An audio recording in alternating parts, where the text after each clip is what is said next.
It's my pleasure tonight to introduce three writers whose work I greatly admire and whose importance to their respective genres has been acknowledged by the prestige of the journals in which they have been published and by the acclaim that they have received from their fellow writers. First is June Spence.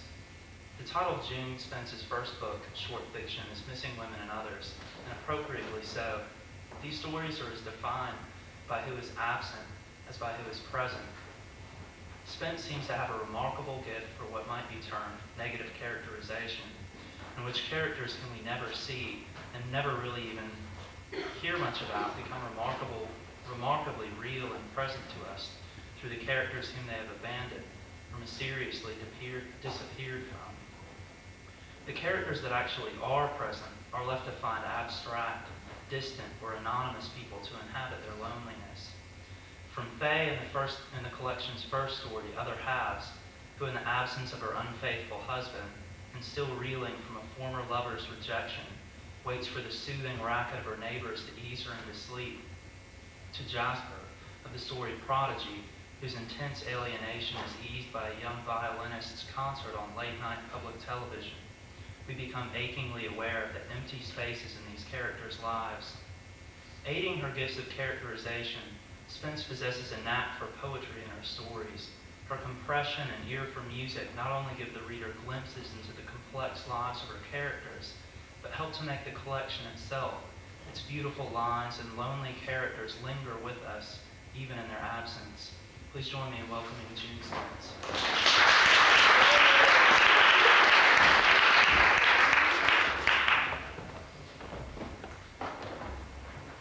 That's hard to listen to. I felt my face get really hot. Thank you. That was so sweet. That's really nice. Wow. Hi, thanks for coming out. It's such a bizarre time of the semester. Everyone's freaking out, myself included. I want to think about what the best thing to read tonight would be. It's in about a month for the conference coming up, the Southern Women Writers Conference, which you'll be hearing more about from me as it gets closer. I wanted to make sure I wasn't going to do a rerun. So I was trying to pick something that I wouldn't read later, but also something that I hadn't read before, and that gets tricky. You end up with a little bit of a routine of things that I tend to read because they read out loud better, or I think so. And so you kind of can get stuck in a rut with that. So I'm going to throw caution to the wind. I'm going to read tonight a story I've never read out loud before. And it's the last story in this, and it's the title story, Missing Women. So we're just going to see if that flies. Maybe I'll add it to my repertoire. This is a story that is based, in fact, very loosely based. The primary facts of the story in that three women got gone, went missing, are true. And a lot of the sort of weirdness around it is also true, but in a very skewed way. You get into a lot of trouble with that as a fiction writer. People tend to get mad and ask you, why didn't you just tell it the way it was? And I'm like, look, because I'm a fiction writer. I just got to tell it the way I saw it. Also, I was in a position of, when the event that was actually factually true was going on, I was in a strange position of working at a newspaper just after college and watching these events through that eye, through sort of a media eye. And a lot of what was so interesting and strange about the way that things went was through that perspective of seeing the weird media treatment of it, and the way that they tried to keep the story alive, and the sometimes absurd things that happened, trying to do that. So I read it for you now. How's sound in the back, by the way? Is that working out for you all right?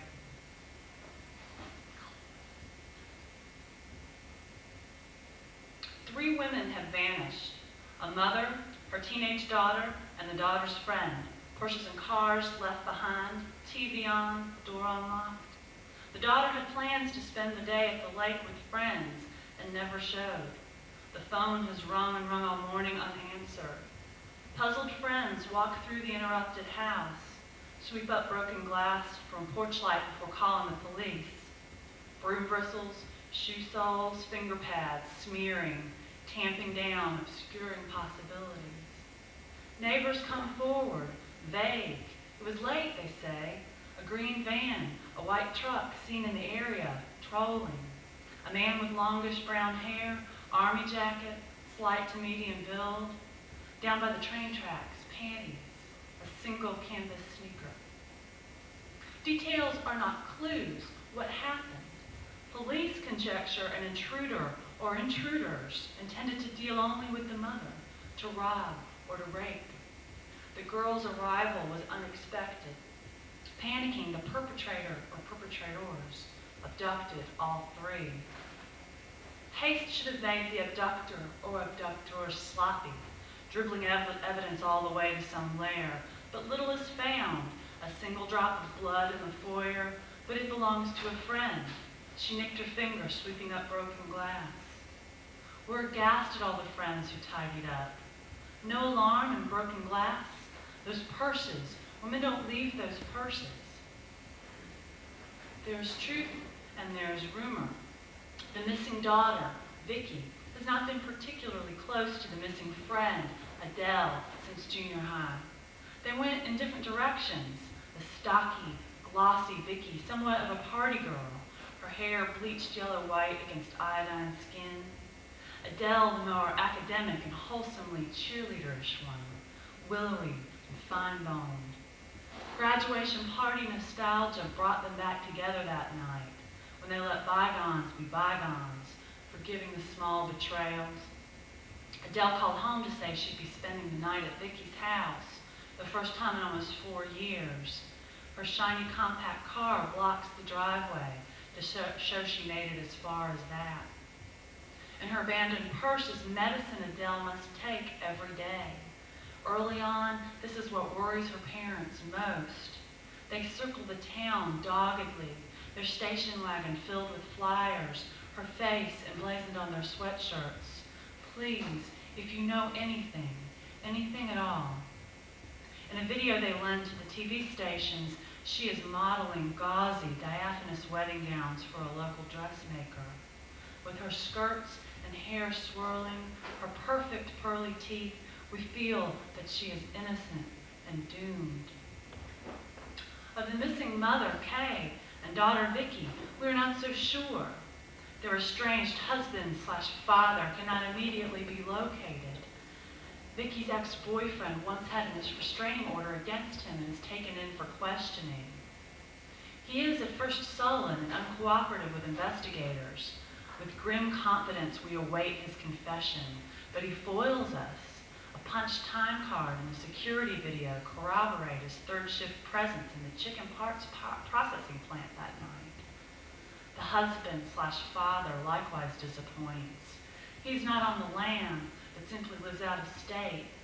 Someone calls him, and he comes, and the son/brother too. They are briefly suspicious and cleared. But there's another shady matter.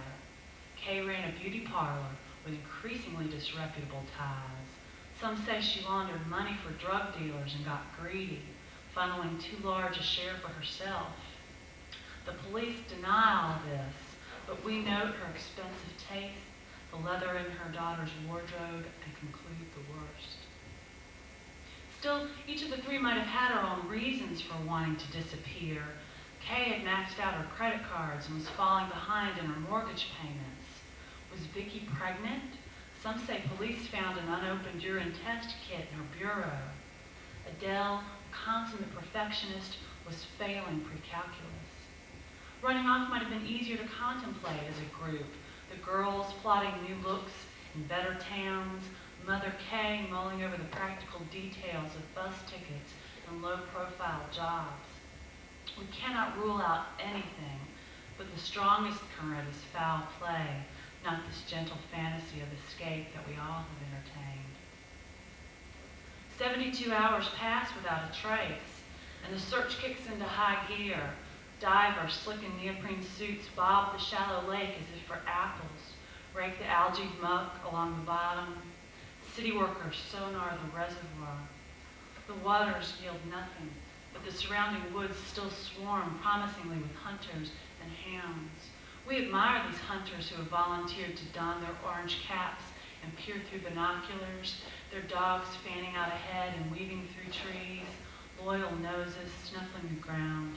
We admire the highway patrolmen in their thin summer khakis, poised in the roadside gravel, dogged but polite at the roadblocks, checking licenses.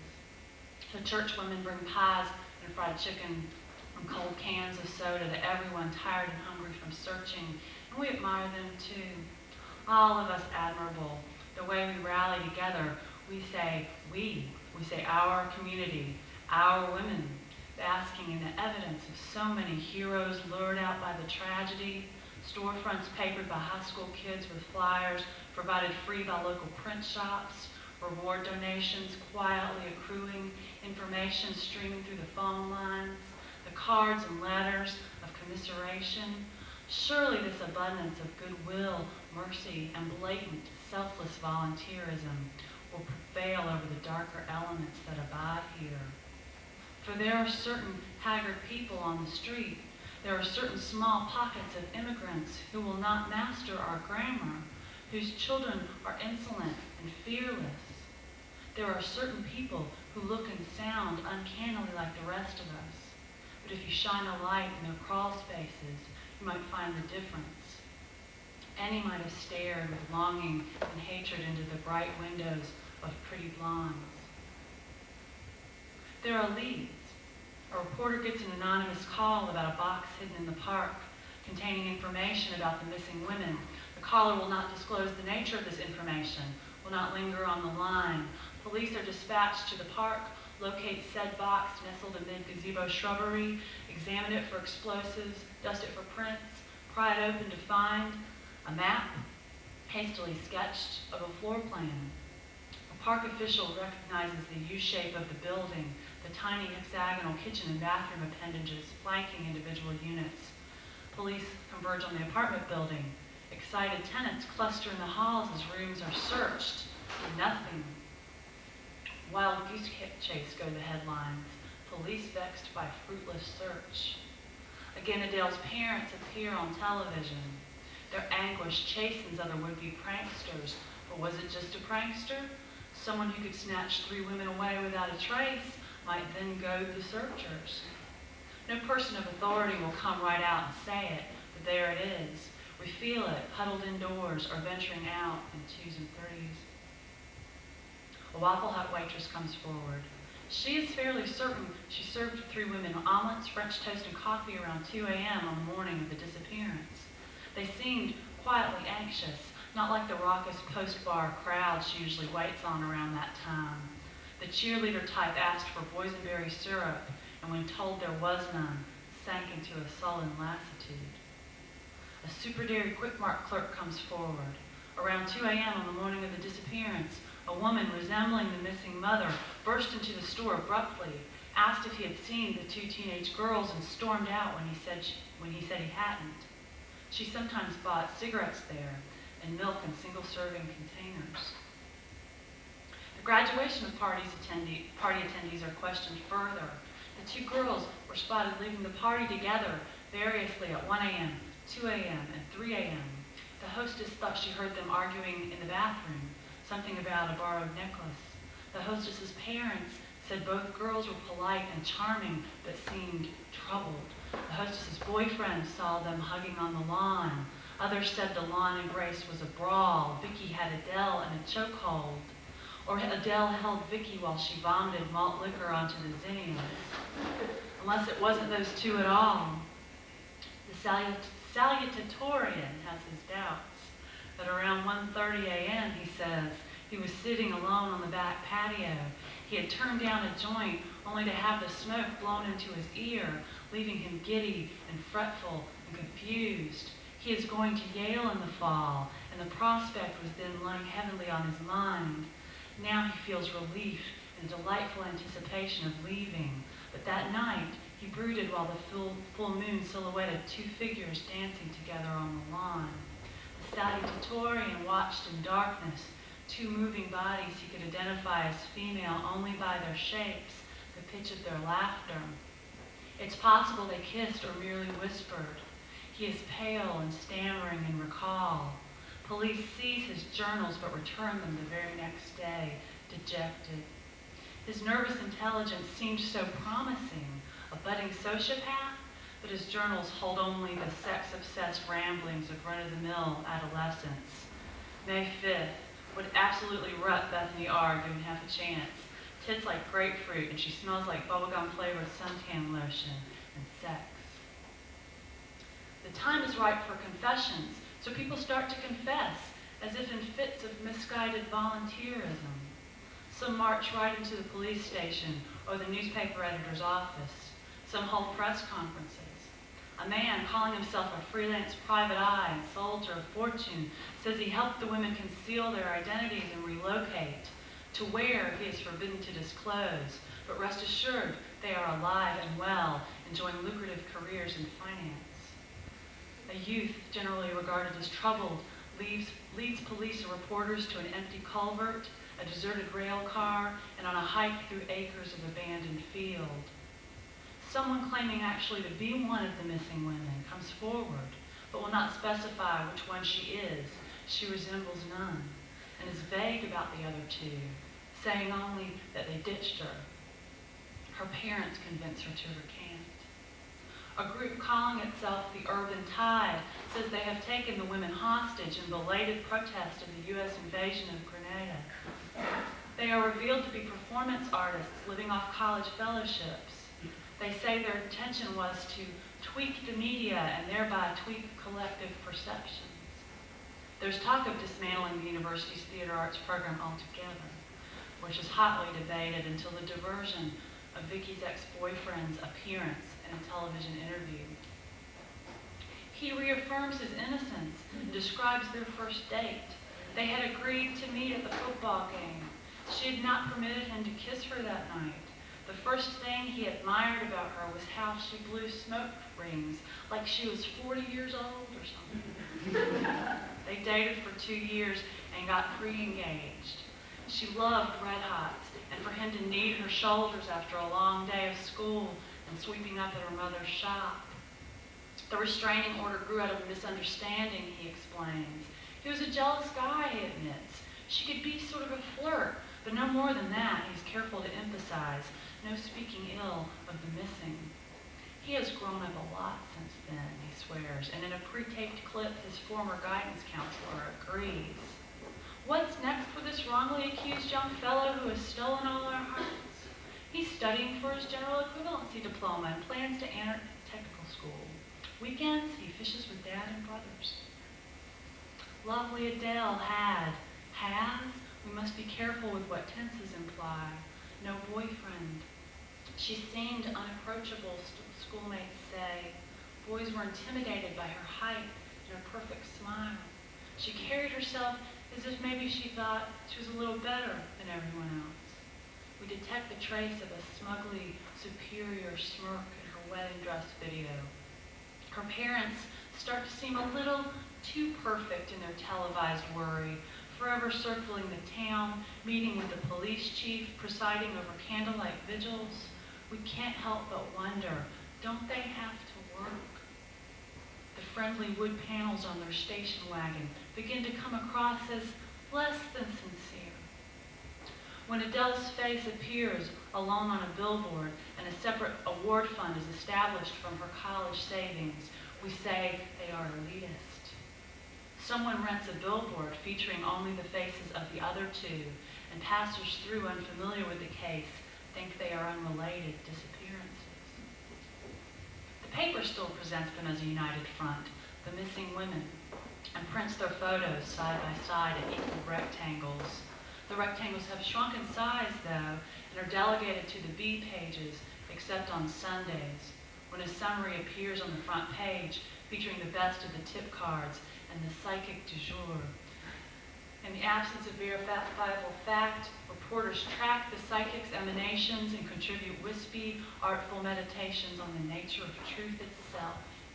One reporter suggests that the women never really existed at all except as modern local archetypes. Kay, the divorced mom, Vicky, the short-skirted slattern, Adele, the model child from a better neighborhood.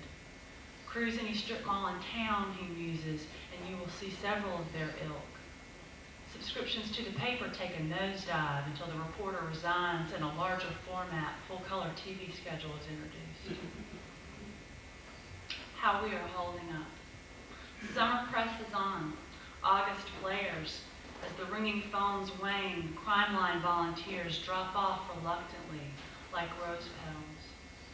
Friends and relatives of the missing women who have flocked to town must return to their respective homes, more immediate families, jobs. There is no such thing as indefinite leave unless you are the missing women. Flyers and windows start to flap at the edges, tape losing its tack. Still, church attendance remains up. Moonlight strolls are kept to a minimum. Locksmiths can't install deadbolts quickly enough. Neighborhoods stay illuminated by floodlights and seethe with attack dogs. Psychologists from the university advise us in these prolonged times of stress to be absolutely forthright with one another and to get plenty of rest and light to moderate exercise. 64% of residents polled believe there will be more disappearances. 79% say the missing women are dead. 11% believe that the supernatural was involved. 2% suggest they know something about the disappearance that the rest of us don't, and they aren't telling. The poll has a 2% margin of error. Our police chief is often spotted raking his hands through thin, whitening hair, loosening his collar. He has gained 30 pounds. We worry that the ordeal will force him into early retirement. Mostly we appreciate what he's done for the town, keeping both the leftist fringe and the religious zealots at bay to preserve our moderate sensibilities. Whereas our mayor is perceived to be an ineffectual weasel, the apprehended drunk drivers, college rowdies, neo-Nazis, drug dealers, and other assorted riffraff can attest that our police chief has kept the peace. But even he cannot collar this invisible threat to our women, this thief who whisks them away into the night, leaving only their plaintive, flat faces pressed against yellowing planes of paper, asking everyone, "Have you seen us?"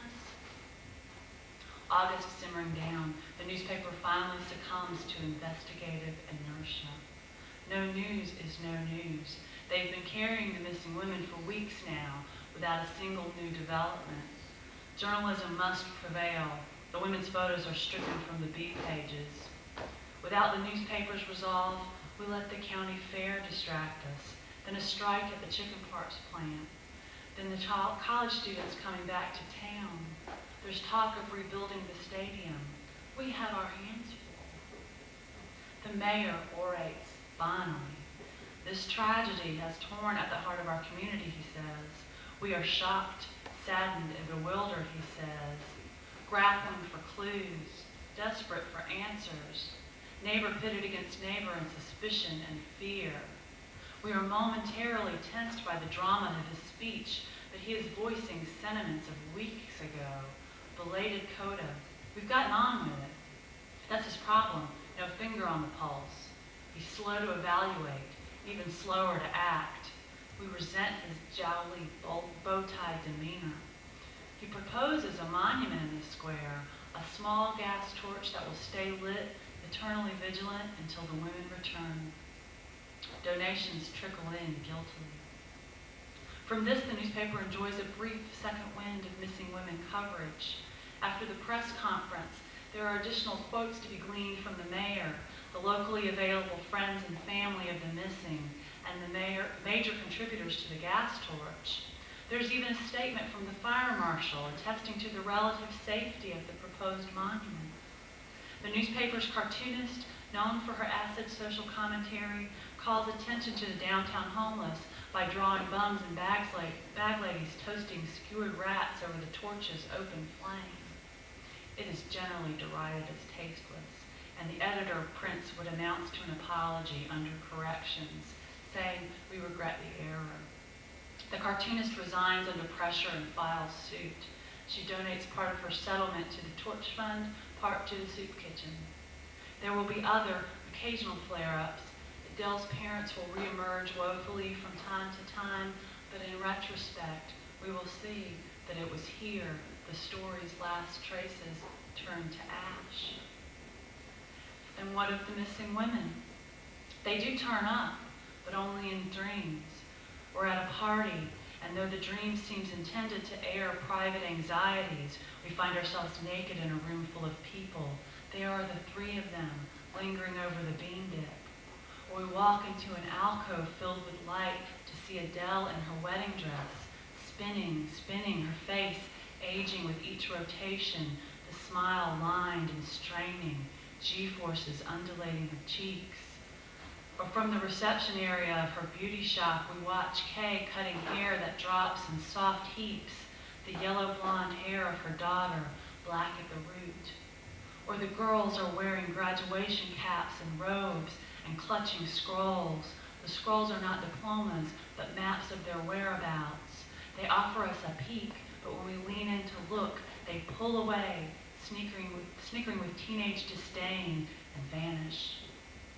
Or in the one we don't speak of, we're running down a familiar forest path, hunted, and we sense them beneath the pads of our feet, planted deep in the dark green woods, bones cooling, and we wake, knowing they've been here all along.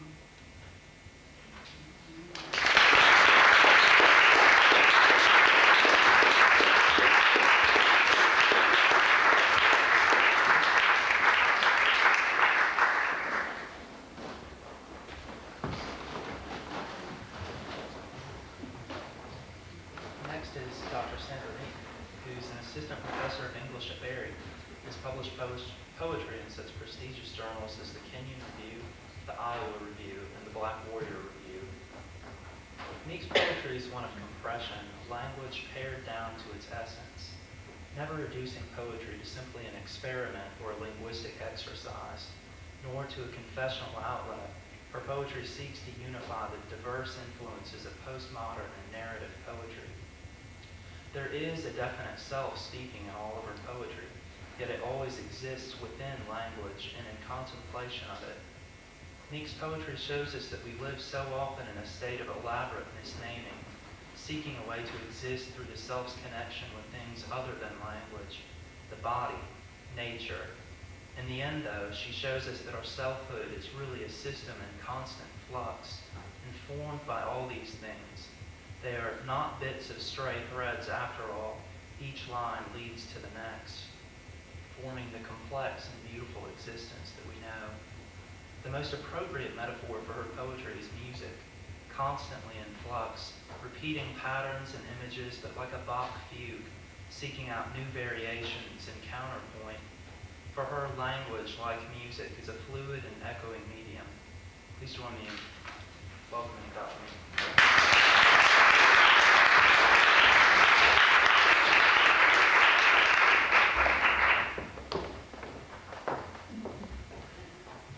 Thank you so much for that very generous introduction. Are you going to be able to hear me without my thinking that?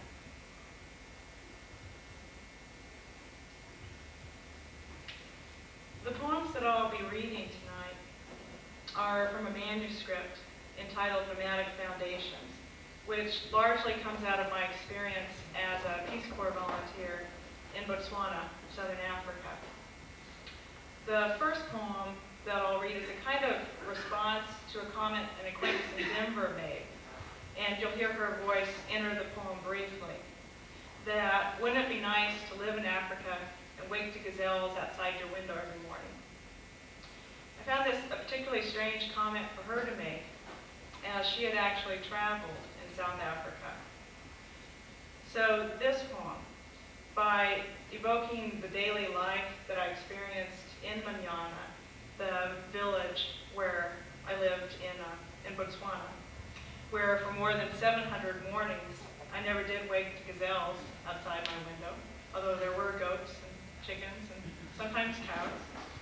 The poem tries to respond to this tendency that we still have to romanticize Africa.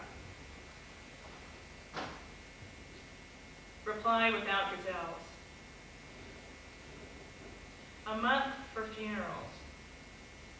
Lightning strokes striking tenanted fields. Each Saturday, we passed printed pamphlets, faces coming off on our hands. Ray Modise, 70 years, a dark unpeeling. The sound of spoons. Morning, one distant shot pierced the heart of, no. Morning, we killed a bull for the funeral feast. Such a wide circle to feed. Relatives mud-streaking the windows to sign grief. Inside, the old story.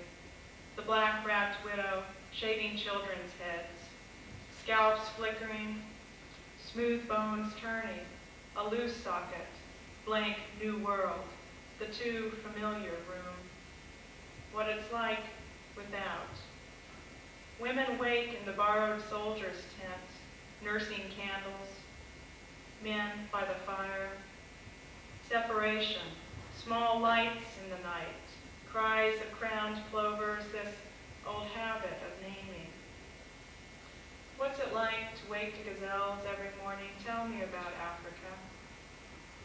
There was this funeral, a lightning storm, an old man plowing his field. First rains, dry ground, fallow rivers of termites. I heard them digging the grave, the laughing pitched against stones, a pearl-spotted owl stuttering against thorns, a sound unidentified moving through the unelectrified night. Morning turns with the shovel, din of roosters.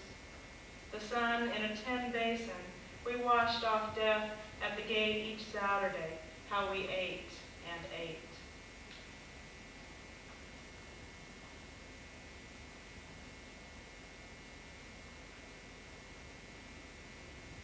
I want to give you a little bit more context for the next poem, as I think it draws on several elements of the setting. The poem is set in South Africa in January 1992. I was traveling through Southern Africa after my service in Botswana was over, and one place I went to was Lambert's Bay, where there are thousands of birds, including lots of penguins, which of course are black and white birds, which I think is a detail important for the poem. In 1992, most of the whites-only signs had come down in South Africa, but the racial tension, of course, was still there. At that time, however, negotiations for the new democratic South Africa were taking place. So it was a very hopeful as well as a very fearful time there. For no one really knew if they would be successful in making a peaceful transition. At this beach in Lambert's Bay, there was a strangely intense fog when I was there. I was reading Andre Brink's book, Looking on Darkness, which is a very disturbing fictional account of being, quote, colored. That's the term for mixed black and white heritage in apartheid South Africa. The fog was so thick and white that I had to hold the book right up to my face in order to read it. Evolution. A girl scoops up a barnacle, still sealed, sleek as a liver, glossy black. Her fingers trace its ear-like curve, wrench it open. Down the beach, shell-pink children wade through tide pools, lift long flamingo legs over kinked ropes of sea plants shining with tide froth, over unhinged barnacles, deep bruises on the sand.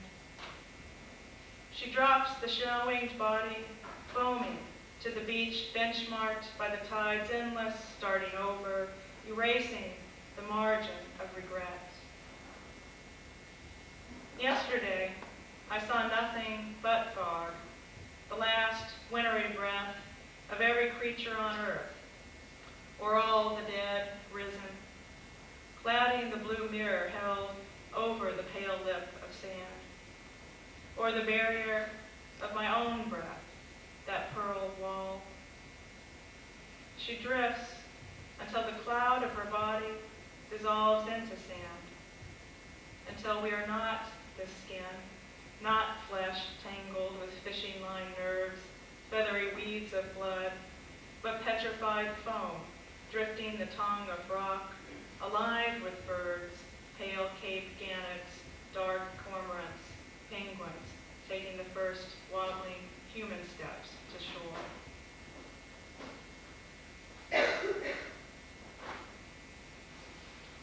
On this same trip, I went to the Namib Desert in Namibia, and the title of this next poem refers to one of the highest sand dunes in the desert, which is named only by number, dune number 7.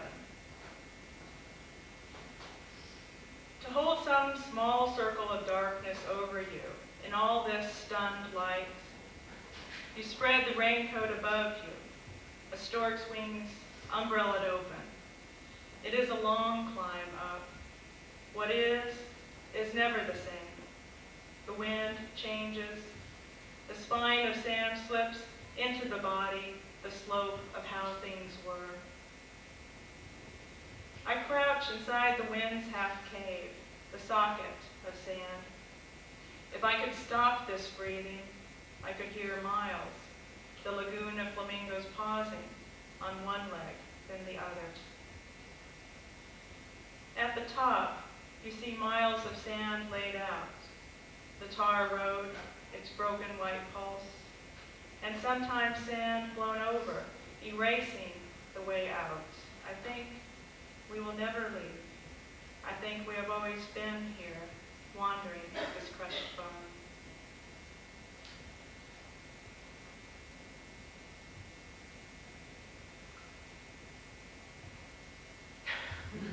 Can you see that? Mosquitoes. I hope you can see that. Well, the next poem is a prose poem that comes from an experience hitchhiking across the northern part of the Kalahari Desert in Botswana on the way to the Okavango Delta. And hitchhiking in Botswana wasn't about being cool or even about being cheap. There weren't any buses there, and so that was the standard method of transportation for local people. If a truck came by, it would stop and the driver would charge you for a lift. And it was a really important system because sometimes you could wait all day and not even one truck would come by. So this trip I got a ride on the back of an open truck, and we were driving through a large game reserve on the way to Maun when we came upon a flock of beautiful blue-helmeted guinea fowl. Well, there's a kind of luxury in being able to take such an aesthetic perspective on a flock of birds, which not everyone can afford to do. And this driver drove the truck straight into the flock. The road too. Our words frame nothing. The salt pan's moon-white edge dissolves mopani trees furred with caterpillars still unroasted, still pulsing through deep green, and palms armed and tattered windmills. Vulnerable as skin, the tires racing over dirt, sand, jutting teeth of rock. For hours, wind holds our voices from the truck's open bed. When the road gives completely into sand, we waver, go weightless. Ostriches unfurl from the bush. Wild dogs' ears go tall blue with twilight. Helmeted guinea fowl stifle the uncertain light we steer into, breaking to scramble for the dying bounty, every body a meal. The sand churns. Women mouth nice meat, and the long trail of elephant goes from gray mountain broken to boulders, to boulder broken to stones, a stone to its many grains of smoky silver dust. It takes deep sand, stalled speed, to see them there on cold embers, dark as collapsed stars, the iron pots, the empty evening. It isn't a question of the Southern Cross, not a cross, an X, a crucifix, but a kite's rising corners. 4 bone flashes, nothing inside but how you see the night. Our voices dust the country. There are no right words in this wind, in its deep collapse. They say the skeleton holds the body inside, that dust makes up the stone, that one is one, divided, multiplied, enough. We say nothing as night tilts from its shell, the Milky Way smoking across.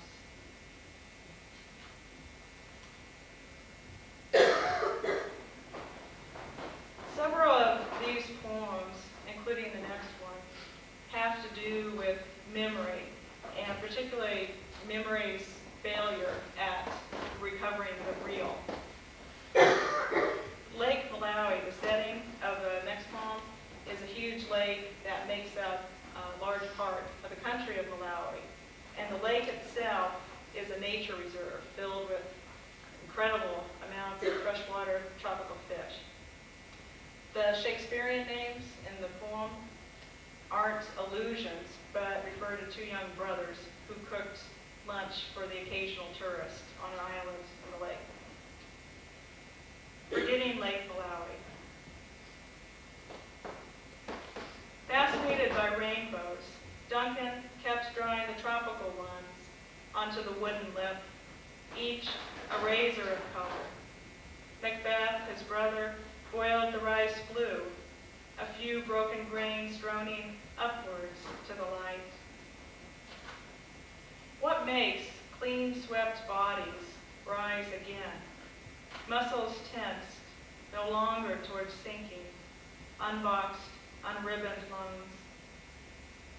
Ranking the shells in the lists of the prayed for, one by one by one, but these were fish he tossed back in.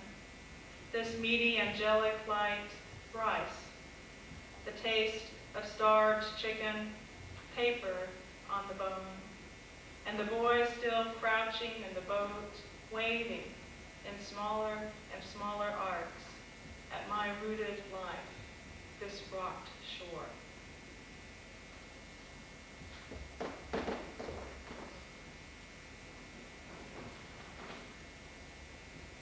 This next poem comes out of waiting for my mother to come out of surgery when she had a mastectomy.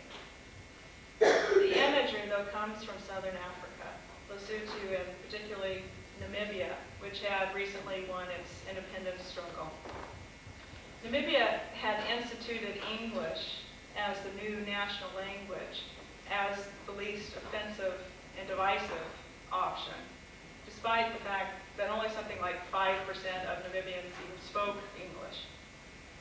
So bringing together the public and the private, the poem suggests that although we can try to use memory as an escape, memory is always filtered through that particular moment and bears the particular moment's wounds. Likewise, memory, though always shape-shifting itself, is inescapable. Amputation. The scar on my neck, a sign I've lost whatever translates water to air. The body arrives as day, as desert, steeped in triggers and mines. The sea hangs on a tripwire. Again, I've remembered the mountains as meadows and streams, petals of stalled rain, forgetting my rented horse gloved in fog, the village without roads, old men sawing limbs from a donkey. Winter was what made our breath a pale silk coffin, while the countryside paused, malignant with names. In the city, the war is over. Truck drivers' evening prayers, all that riddles the night. Only engines nearly stall. Hazard lights tracing the skeleton of a code. No one speaks the new national language except tourists who wield kaleidoscopes from their pockets to clock all that new light to the same stars, the same bones of snowflakes. Still, I could have greeted the soldier idling before banks of windows downtown, his camouflage startling arid pains with memories of foreign jungles never traveled.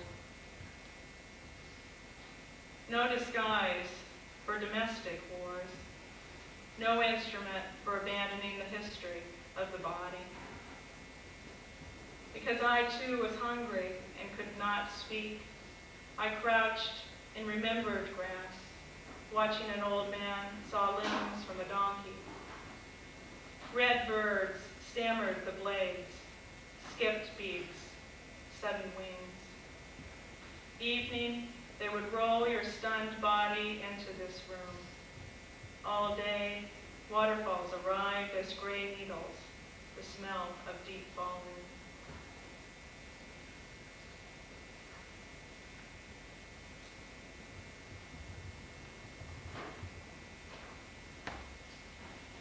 There seems to me to be a strange kind of conflict at the center of the kind of travel that this manuscript is about. And perhaps of the Peace Corps experience itself. Both a kind of eagerness and thinking that the rest of the world must hold more than home, but also a kind of ego that allows us to bluster into places that may be fine, maybe better off without our presence. In this sense, it seems to me that we contemporary travelers aren't really that different from earlier colonizers, although I think the connection is one that's very disturbing to acknowledge. The next poem deals with this issue, and I should also say that there's an epigram to the poem and that the writer is speaking ironically here. Architecture. A culture, we all know, is made by its cities. Derek Walcott. There always a parrot in a cage, a potted plant. Dishes left, swept away. Bricked, the skeletons of the long night justify anything but sleep. Glass-stained, familiar dimensions. Clouds forming random prophecies, a shift of light into type. The chimney that looks up out from the house darkened by what rises from loss. The room never peered into for fear of what might fall. On the roof, pigeons land, take off. Frames on the nightstands fill with lions in deserts, pandas and water buffalo, the star prints of lizards.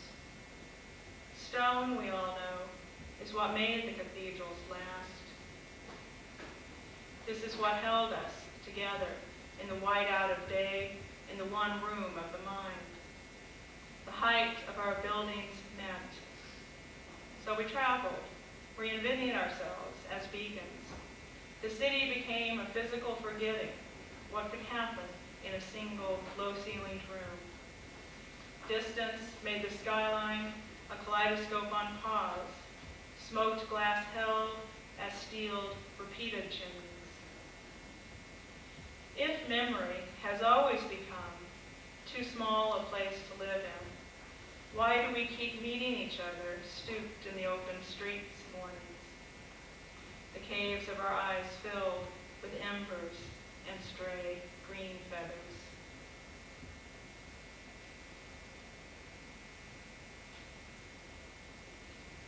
I'll close with a poem that's dedicated to one of my former students in Botswana, who first wrote to me years after I'd left. And in this letter, he described how he'd been struck by lightning in a field and narrowly survived, and how difficult it still was for him to talk about this experience, even though it had happened several years past, or several years before.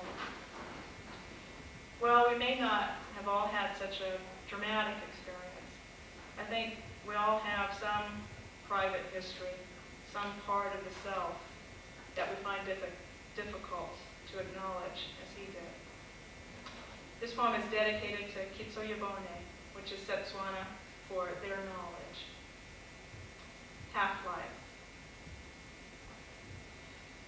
When lightning burned a door in your chest, you didn't follow, though your cattle made room for your death in the bitten grass.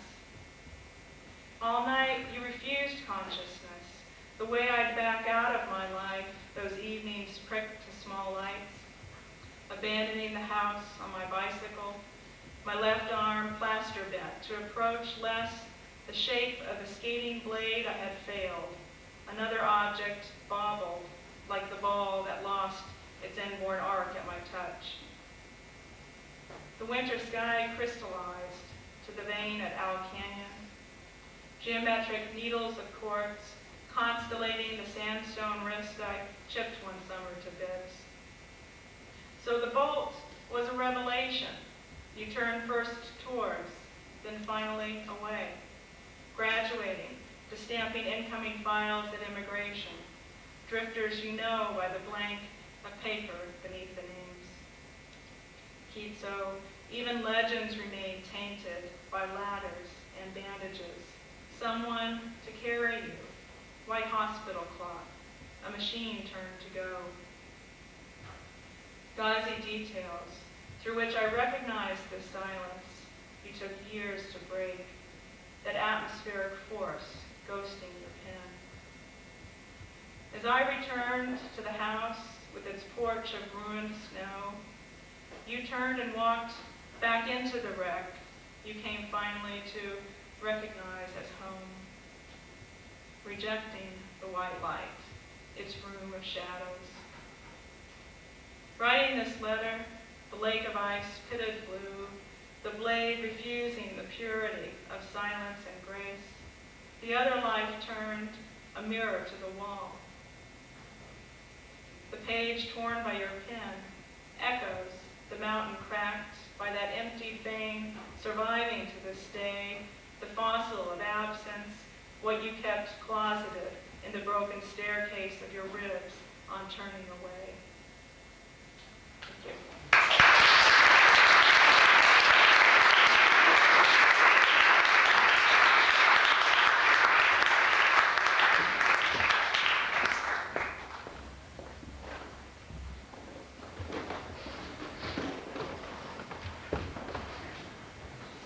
Next is Scott Huler, and Scott has published in the New York Times and the Los Angeles Times, as well as publishing 2 full-length books of nonfiction on the Cleveland Browns and on NASCAR racing. Some of you may wonder, why is a nonfiction writer, a journalist, reading with a poet and fiction writer? Well, wonder no more. Creative nonfiction, which comprises everything from autobiography and memoir to journalism, is a field of writing that has gained great respect and deservedly enjoying a new popularity. Yet despite this, few people in either literature or journalism recognize journalism's potential as a literary form. Certainly journalism has been in existence for hundreds of years, but journalism as we know it now, that is, the reporting of events through mediums that reach millions of people, or mass media, is relatively new. These mediums often attempt to streamline, simplify, and pare down aesthetic category. Of course, many resist this general trend and even provide a reason to argue against it. Like any medium, over time, there come those who fuse that medium's basic components with an aesthetic sensibility, creating an art form from what might originally be considered simply functional or just entertainment. Think about the novel, film, even comic books. All of these have developed complexity over time. Some of these mediums we now respect were once even considered much less than art by some. Such is the case with journalism, especially the area of journalism that Huler is most drawn to, sports writing. But who among its detractors could imagine that a sports writer would approach his subjects with such a sophisticated eye? Huler is as attentive to culture and its idiosyncrasies as he is to the events that he writes about. And rather than simply reporting events, he analyzes them and contemplates their effect on culture. Always seeking the reverse angle, Huler points out the complexity of what others might dubb simple and straightforward, from playfully admonishing those who participate in popular advertising's language games, or as he calls it, cultural catchphrase syndrome, to scoffing Sports Illustrated's swimsuit issue for its lack of plausible deniability. Huler always makes a pointed and intelligent observation. I'm sure you'll be very entertained by Scott Huler.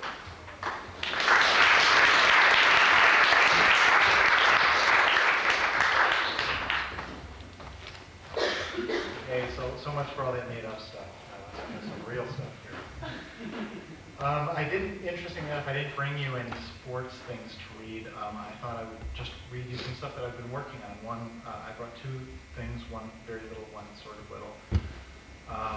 But I was noticing that the difference in the genres, as we've all been noticing, I think, we were talking about the poetry in June's fiction, which is great. And of course, Sandy talked about the, what did you say, Sandy? Memory's failure to recollect the real, right? And June even said that people came to you and said, well, why don't you just tell it the way it was? And you say, well, I'm a fiction writer. Well, if I don't tell it the way it was, that means I screwed up. So my job is to sort of tell it like it is. And, but because it's creative nonfiction, I get to sort of try to have a little bit of fun with what I do. So June talked about important things like self and identity and missingness and stuff. And Sandy talked all about South Africa. And so I thought it was a good time for me to really bring up cartoons. So that's the first thing that I'll read to you. This is called, the headline of this column, this is from... I'm sorry to interrupt, but can you move that microphone a little closer? Is that better? That is. Okay. This is, this column is called An Ode to Jessie the Cowgirl, and it is my beer.com column for sometime about a month and a half ago. With Lucky Charms on sale for $2, I probably would have bought them anyhow, but I noticed that they had little Toy Story 2 prizes stuck to the front, so I started clawing through them for one in particular. I certainly do not claim I'm beyond buying breakfast cereal for the prize, but this one wasn't for me. This was for a friend who I knew would really like it. I wanted to give him the character that had suddenly come to mean so much to him. Joe has taken his daughter to see Toy Story 2 4 times. I took my friend's little boy once, and I thought it was just fine. But for the subsequent viewings that are such an essential part of the movie tradition for 4-year-olds these days, Aaron will have to invite his other friends. Once was plenty for me. So I told Joe he had my admiration. 4 viewings, I said. You're quite a dad. It's not only for her sake, he told me. Then he grinned shyly. I didn't have to ask any more questions. I knew that quickly. Jessie. The little cowgirl with the big eyes, feisty demeanor, and broken heart. A few twirls of that lariat and Joe was roped and hog-tied. I haven't seen Joe have a crush before. He's married, but that doesn't affect crushes much. But with Joe, there hasn't been a work crush, or a TV crush, or even a movie crush. Not even a particularly strong weird, so he's either very private or just not noticing. Then, suddenly, Jessie. And I don't blame him. In fact, I have to confess I felt a similar tug. Jessie falls into a long history of cartoon girls I've been having feelings for since I can remember, and it's only because some of those remain so strong that Jessie had a somewhat lesser effect. My first cartoon crush was also my first ever crush, Betty Rubble. That hourglass figure, the little black dress, the pearls. I was only 5, but even then, something about all that barefootedness stirred me deeply and in shadowy places. But there have been so many others. Betty and Veronica flaunting their architecturally astonishing figures in the Archie comics. Betty Boop instigating a more grown-up, dirtier kind of crush. And it's not just Betty's either. Spider-Man's girlfriend is forever stepping into and out of lingerie. Nancy's Aunt Fritzy has become, for those of you who have turned away, a Kathleen Turner-style hotsy-totsy. Brenda Starr showed up in a slip one day in the newspaper, and it took me a whole morning to get over it. And do I even need to mention Jessica Rabbit? It may seem strange to have stirrings for cartoons, but I'm hardly alone. Almost all men I know admit to sharing some of my feelings for Betty Rubble, and an artist friend once showed me how you could trace Betty and Veronica and leave off the clothes, adding such other details as you cared to. A girl I know has admitted to disturbing but pleasurable feelings when Pepe Le Pew comes on the screen.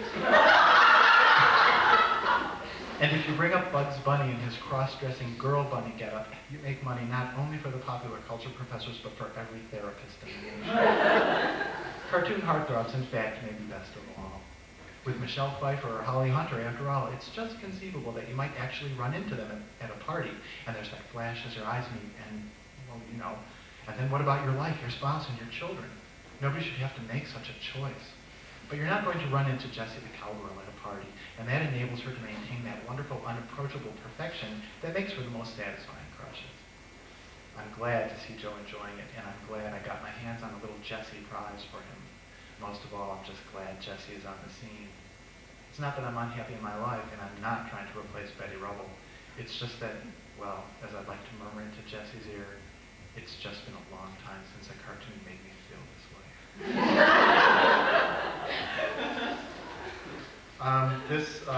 This next piece is actually, I think, right in the wheelhouse of what creative nonfiction is doing right now, and I can't really explain why I wrote it.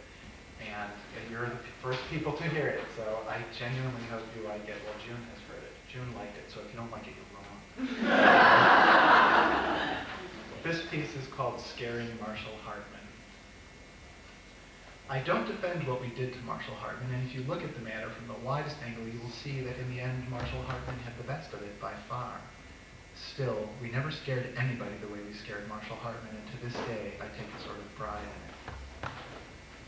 Marshall Hartman was a kid that parents called a bad boy. He was in my class in the 3rd grade, and he was one of my many sad attempts at friendship. We had moved to a new school district when I was in 2nd grade, and I had never managed the skill of making friends with the other children, or at least not the children whom the other children liked. I found myself among the silent kids at the bottom of the elementary school food chain. Anyone who has spent time there knows the terror of that ecosystem. Desperate for companionship, but equally afraid of the damage the wrong association would do to our already devastated reputations. We were the one who cried, or the one who wet his pants, or the one who smelled. We eyed one another warily, occasionally applying criteria we could not enumerate, and taking a chance, walking to someone else's house, or bringing someone home. Marshall Hartman was an energetic, wild, dark-complected boy regularly sent to the principal's office. But because his disruptions were childish, he made fart noises, he danced in his chair, he yelled. He earned none of the respect gained by the spitball throwers or the punchers. One time during an assembly, though, Marshall Hartman took his shoes and bright blue socks off and put them back on in the wrong order, clomping back across the gym with his socks on the outside, his feet looking like giant paddles on some kind of weird marionette. Maybe it was the shoes, but somehow Marshall Hartman passed muster, and I chose him for my friend. At his house, his sister had a parakeet who hung upside down from the top of its cage, and his father made him tapioca pudding that Marshall made fun of me when I didn't like. At his sparsely attended birthday party, his father taught me how to make paper airplanes. At my house, Marshall was no less wild than at school, knocking things over, ignoring my mother's cries to settle down, and sitting sullenly through dinner if he stayed. He slept over one night and took our favorite glow-in-the-dark putty and put it on his fingernails like polish, wrecking it and losing half of it, and refusing to quiet down even when my father came in. The next day, my dad said to me out loud, "Marshall isn't a very good boy, is he?" No, Marshall Hartman was not, and after a while it stopped being fun to be around him, but he was my only friend, and what could I do? Plus, all we really did after a while was watch Dark Shadows on television, which was kind of cool if you were willing to believe that some of those intrinsically not scary people could be witches and vampires. We turned down the lights and watched it at 3:30 when he was over. But even the queer kids grow up, and as I began growing out of Dark Shadows, Marshall Hartman held fast. Maybe he was clutching a last moment of childhood, or maybe he really was just a troubled little boy, but as the rest of us drifted over to Little League or the Cleveland Browns, Marshall Hartman would not give up on Dark Shadows, on which he was especially afraid of a character called Black Hood, who wore a cowl and terrorized people with a chain. Or so Marshall said. I had stopped watching and never saw Black Hood myself. I'm not even sure Black Hood was really that scary. It may just have been a time when Marshall Hartman got off on being scared, but I know Marshall Hartman was scared of Blackfoot. As time went on, I was seeing less and less of Marshall and more of my brother, who, like me, never recovered from our move enough to flourish in elementary school. He was 2 years older and, above all, fundamentally nice, so we started kind of palling around, letting the kids we tried to build our lives around slip away. Then, for a reason I can't remember, even though our friendship was almost gone, Marshall Hartman ended up sleeping over one last time. It was one of those awful sleepovers when I never really wanted him there in the first place, and since my bedroom was on the 3rd floor, nobody came up to tell us to cut it out and go to sleep, so Marshall kept us up late into the night. The most infuriating thing he did was get absolutely terrified by a length of bamboo circle chain I had bought for 99 cents at Pier 1. I had it draped sort of sexily over my window curtain rod, and I thought it made my room look like a hippie's room, and I think I dreamed of a cool hippie girl coming up sometime and liking that chain. But it scared Marshall Hartman badly. It was like Blackfoot's chain, he said, and so we took it down to the basement to keep it away from him, my brother and I exchanging disgusted looks behind his back as we threw it on the chilly hardwood floor. Later on, we had to make a second trip down there because throwing it in the basement wasn't enough to satisfy Marshall Hartman. We had to rip up that bamboo chain, pulling it apart link from circular link. I didn't want to. I paid 99 cents for that chain. But when Marshall Hartman was around, he usually ended up doing what he wanted. The next morning, Marshall Hartman's mother came to pick him up to go to Saturday school, where some rabbi would be in charge of his misbehavior for the morning. We were all glad to see him go, but on the way out the door, Marshall Hartman suddenly announced he would get his mother to drop him back over afternoon so he could do stuff with us. We never invited him. We didn't want him to come back, but he didn't even ask. He just told us he was coming. Something had happened over that long, tiring night, and I knew my friendship with Marshall had officially ended, yet maddeningly, Marshall announced he was coming back. That was a big mistake for Marshall Hartman. Nothing worse than the bamboo chain had scared Marshall Hartman at our house the night before, but that was only because nobody wanted to face Marshall worked up. It could have been worse, much worse. Because that period at our house has now become known as the time of scaring, and my mother describes it as one of the worst periods of our childhood. Usually our troubles stemmed from arguing and the usual spites and hatreds that siblings have for one another. But for one magical period when I was 8 or 9, my brother, my sister, and I all got along, and every day was as exciting and nervous as if we were expecting presents. But we weren't. We were expecting to be scared out of our wits. I don't know what started it. Maybe my mother's story about scaring my aunt so badly in the basement of their house when they were children that she peed down there.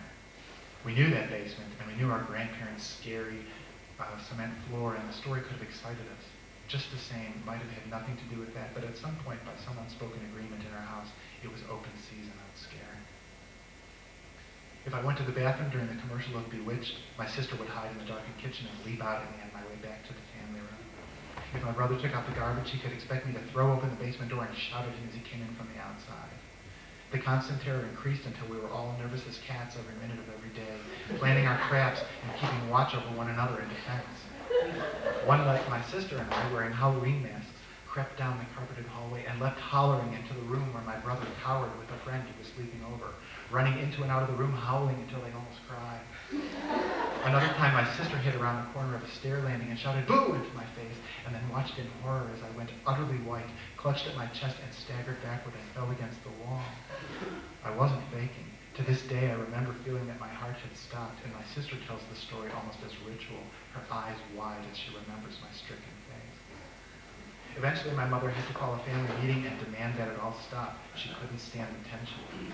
We were all glad to have it over, and we fell back into bickering happily enough, but it was a scary time, and in retrospect, kind of wonderful. And that was when Marshall Hartman slept over for the last time, announcing when we finally thought we were rid of him that he would be back later. My brother and I didn't exchange a word as Marshall's mother's station wagon took him away to Saturday school.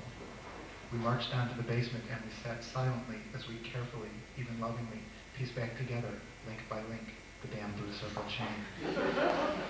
We brought the restored chain back up to my 3rd floor bedroom and we made the bed as neatly as we could, the black bedspread forming a perfect backdrop.